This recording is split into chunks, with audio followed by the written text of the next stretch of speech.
Here it is, my very first magic circle and my very first granny square.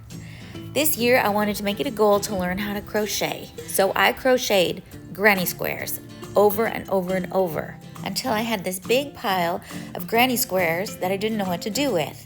I noticed on social media that Justin Bieber had this blanket that everyone was just going crazy over. So I thought of maybe putting a granny square blanket together like his. But that was just too big of a project for me. Then I saw this girl wearing crocheted granny square pants. And they were really cool. They were all different colors. They were just stunning. I guess I have a little bit of hippie in me. I don't know, but I love those pants. But that just seemed like something that would be too hard for me, being inexperienced crocheter. So I decided that I could put together this squarish looking crochet sweater and that would be okay, that I could probably handle that. Well, it turned out beautiful. I love it. Can't wait for the fall, for a cold day in South Texas to try and wear it. But I did have to put it together, take it apart, put it together, take it apart. But I'm glad I persevered, and I'm glad I don't have a stack of unused granny squares in my closet, and I have a beautiful sweater there waiting for me to wear. Okay? Perseverance. That's what it was. Granny square perseverance. But I really had fun doing this. And I did make a few amigurumis along the way. I made a little cow and a bunny, and I started with this little rat, this little raton. He's cute in his own ugly way, but I really want to master the amigurumi. Oh, let's just listen to what I'm saying here. I'm so excited. Like it. Okay, here's a slow motion spin for you, so you can see all those granny squares in the pattern that I put them in.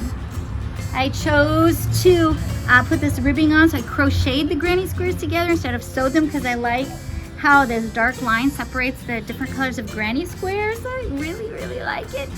But it's not done. I have to put the ribbing around, and I'm gonna do the same color as the contrasting color between the squares. So yeah, I really like it. Okay, as you can tell, I'm really proud. When I decided I wanted to add the ribbing, I was fascinated to learn that there is a crochet technique that for ribbing that looks like it's knitted. I was blown away. Look at that. Don't those look like knitting stitches? Doesn't that look like knit, purl, knit, purl? Well, it's crocheted, and it's called an over-under technique, and it is so cool. If you've never crocheted anything, or even if you have crocheted something and you just have never tried this crocheted ribbing, it's the best. I really was so impressed with how it looked in the end. And I didn't do it separate and then sew it on. I just crocheted all around the edge of the whole garment. You can see here, I crocheted single crochets all around the edge of the whole garment, and then I had my base row, and then I just went and did this over under stitch. Look at that stitch. That just blows my brain away because it looks like it's knitted.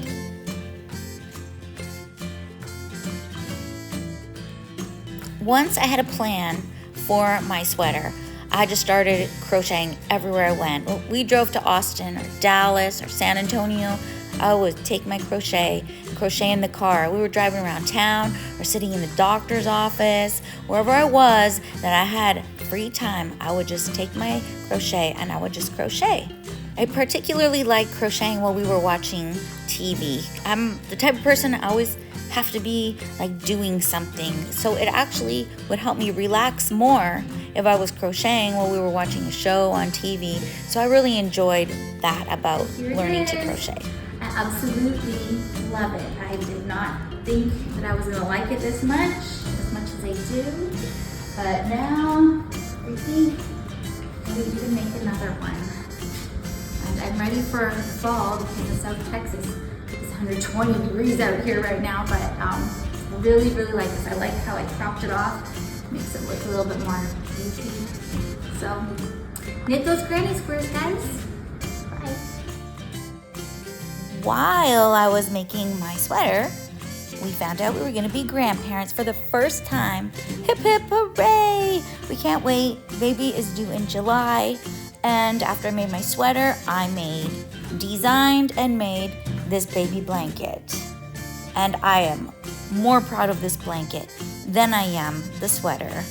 It turned out so lovely. I'm super proud of this. And I just wanted to share it with you guys. So happy crocheting, happy whatever it is that you are doing in life.